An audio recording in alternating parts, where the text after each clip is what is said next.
E se o fim da jornada fosse justamente o começo da história? A maioria das narrativas nos convida a acompanhar o herói no seu primeiro passo, o chamado, o treinamento, a queda, a superação, até o momento que ele derrota o grande mal e salva o mundo. Frieren faz o caminho inverso. É a partir desse depois que Frieren constrói sua narrativa. O rei demônio foi derrotado, o mundo foi salvo e o grupo de heróis já cumpriu seu papel. Não existe mais um inimigo supremo a ser vencido, nem uma grande profecia a ser cumprida. O que vemos aqui não é uma história clássica da jornada do herói, com atos bem definidos e um objetivo claro ser alcançado.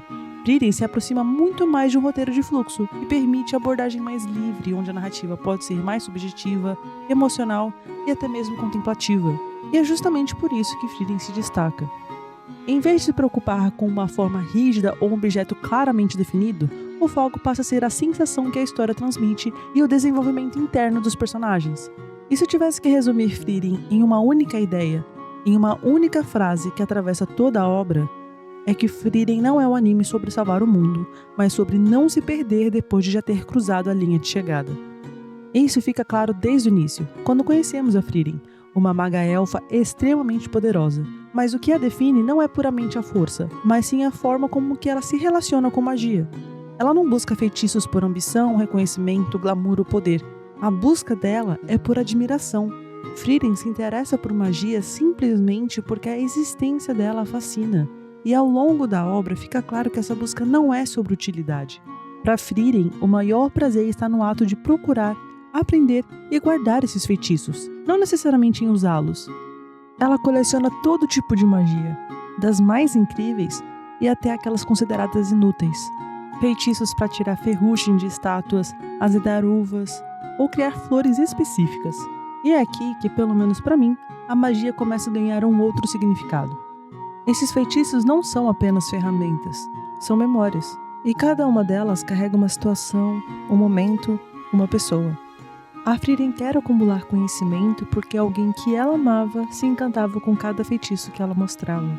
E isso parece muito com a gente, quando a gente aprende a cozinhar um prato só porque a outra pessoa gosta, quando a gente guarda dinheiro pensando em dar um presente específico, ou quando a gente planeja uma viagem não pelo lugar, mas por quem vai estar junto ali com a gente.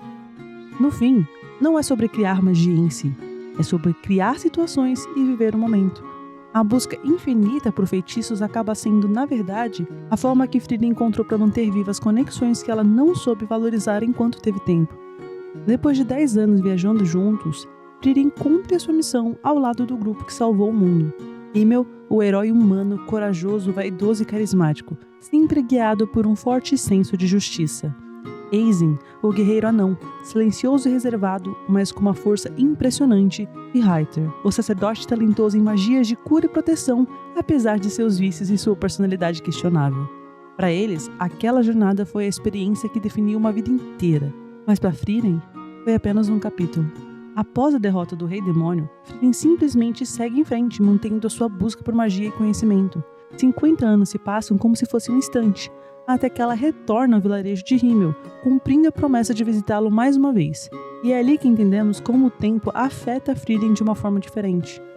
Himmel agora está velho, com 80 anos. Ele se despede de Frieren não como um herói lendário, mas como um homem no fim da própria vida. E só após a sua morte é que Frieren sente o peso do tempo pela primeira vez. O luto vem acompanhado de arrependimento. Ela percebe que, mesmo tendo caminhado ao lado deles por anos, nunca tentou realmente conhecê-los profundamente.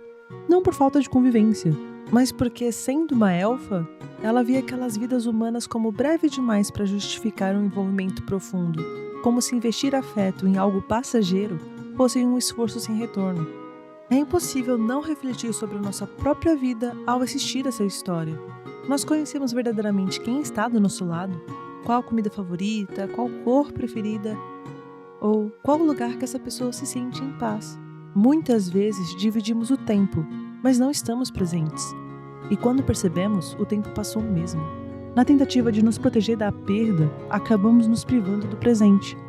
Só que ficamos com as lembranças do e se, e não com as memórias do que realmente poderiam ter existido.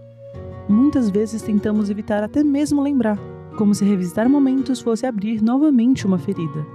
Então escolhemos não criar laços profundos, não por indiferença, mas por medo de sofrer. Frieren nos propõe um caminho oposto. Ela aprende que lembrar não é se prender à perda, é reconhecer o valor daquilo que foi vivido, que a saudade não precisa ser apenas peso, ela também pode ser carinho, um calor no peito ao pensar, isso aconteceu, foi real e valeu a pena. O luto aqui não é sobre apagar o passado e seguir em frente, é sobre carregar o passado de um jeito mais leve, não no apego à ausência, mas na gratidão pela presença que um dia existiu. Impulsionada por esse luto e por um desejo tardio de conexão, Frieren decide embarcar em uma nova jornada, dessa vez não para derrotar um inimigo, mas para alcançar um lugar onde, segundo a lenda, é possível se comunicar com a alma dos que já se foram. E é a partir desse ponto que a história muda de ritmo. Os dias passam mais devagar, os caminhos se tornam mais importantes do que o destino. Frieren agora não viaja para vencer, mas para observar, aprender e criar vínculos.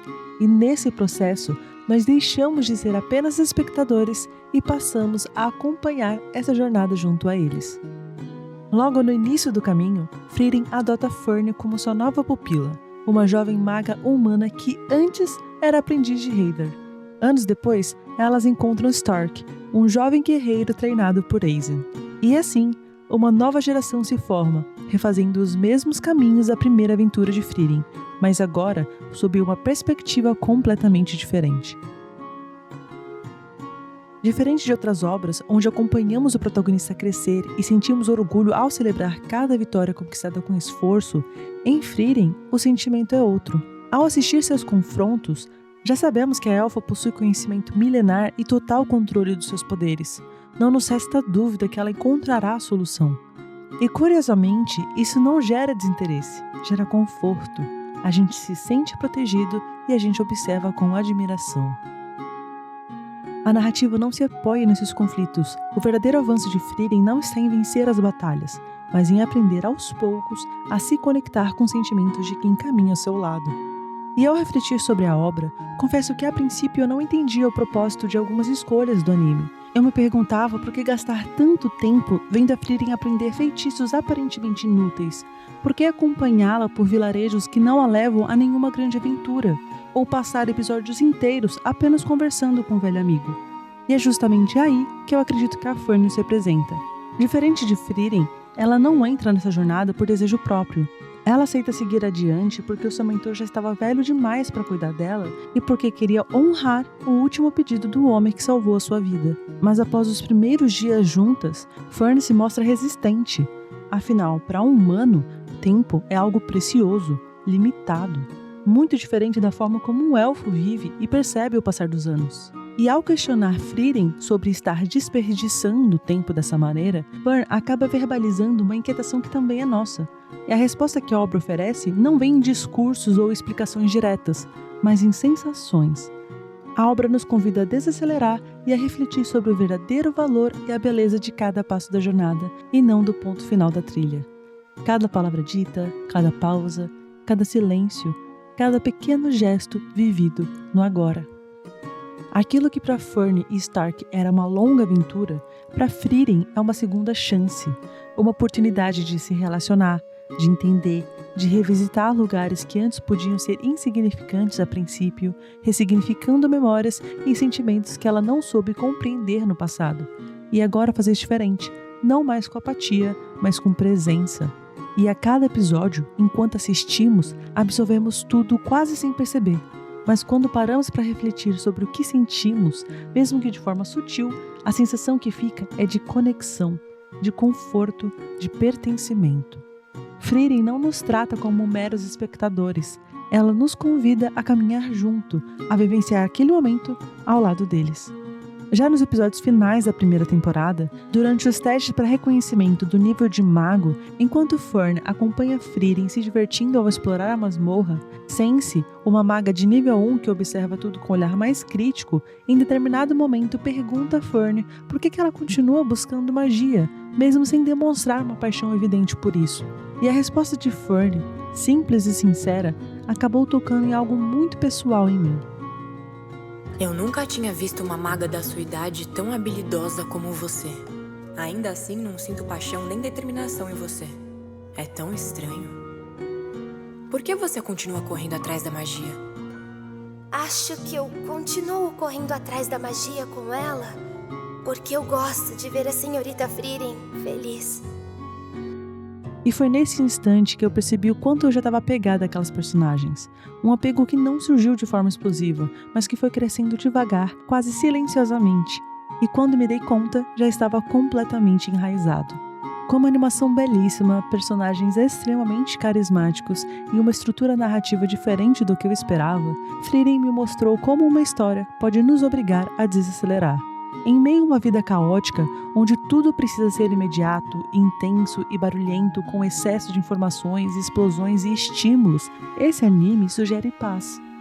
Ele nos convida a refletir de forma sutil sobre nossos valores, nossos princípios e sobre o que realmente importa. A obra nos lembra que dessa vida a gente não leva nada, mas aquilo que a gente deixa pode mudar vidas. Em determinado momento, quando questionado sobre por que ajudava tantas pessoas, Himmel responde com uma sinceridade quase egoísta. Ele fazia isso porque queria ser lembrado. E ainda assim, essa resposta carrega uma verdade poderosa. Fazer o bem, mesmo que em gestos simples, aparentemente insignificantes ou até banais, pode mudar o dia, a semana ou até a vida de alguém. Muitas vezes nos deparamos com a nossa própria insignificância e desejamos criar algo grandioso só para deixar nossa marca. Mas esquecemos que nesses pequenos atos, nessas ajudas discretas, a gente já está mudando o mundo. Pelo menos o mundo de alguém. Existe um universo inteiro dentro de cada pessoa, e ao ajudar o outro, a gente também se ajuda. O bem que fazemos nunca para em nós. Ele cria movimento, cria impacto, cria uma espécie de efeito em cadeia, que sim, pode fazer toda a diferença. Frieren, no fim das contas, nos convida a olhar o depois. E depois que tudo acaba? Depois que a gente alcança aquela meta, aquele sonho, aquele objetivo que parecia dar sentido a tudo. Mas também o depois da perda, depois do luto, depois daquele momento que parece que algo se quebrou e nada mais vai ser como era antes. O que para a maioria das narrativas é o clímax, como se vencer fosse o ponto final absoluto, como se depois disso não houvesse mais nada a ser vivido, sentido ou aprendido, Frieren nos apresenta outra perspectiva. A obra nos convida a refletir sobre o presente e o futuro, não de forma ansiosa, mas contemplativa, não como um vazio, mas como um espaço em silêncio onde a vida continua existindo mesmo quando tudo parece ter terminado, mesmo sem um grande objetivo guiando cada passo. Frieren já cumpriu sua missão. O mundo foi salvo, o inimigo foi derrotado. E ainda assim, ela precisa aprender a viver. Assim como a gente também precisa. Não ignorando ou se agarrando ao passado, mas aprender a seguir e levar aquilo que foi importante de um jeito diferente. Talvez porque a vida não se esgote em grandes conquistas e talvez porque ela também não se encerre na dor. Ao longo dessa jornada, Frieren nos mostra que finais não existem para apagar o que veio antes. Eles existem para dar sentido. Um ponto final não é o oposto de um recomeço. Ele é parte do mesmo ciclo. Algo se encerra para que outra possa começar. E que existe muito mais para extrair da vida do que um destino final. Que há valor nos intervalos, nos silêncios, nas pequenas escolhas, nos dias comuns que vêm depois do auge e também depois da queda. Viver não é apenas chegar, é continuar. É aprender a estar presente mesmo quando não há uma missão clara, um objetivo grandioso ou uma resposta pronta. Em conclusão, a gente precisa lembrar que estar presente também é uma forma de amar. Estar ali enquanto ainda há tempo, nos pequenos gestos, nas conversas simples, nos cuidados que parecem mínimos, mas que permanecem. E que a gente não precisa mudar o mundo inteiro para deixar uma marca. Às vezes, mudar o mundo de uma única pessoa já é o suficiente.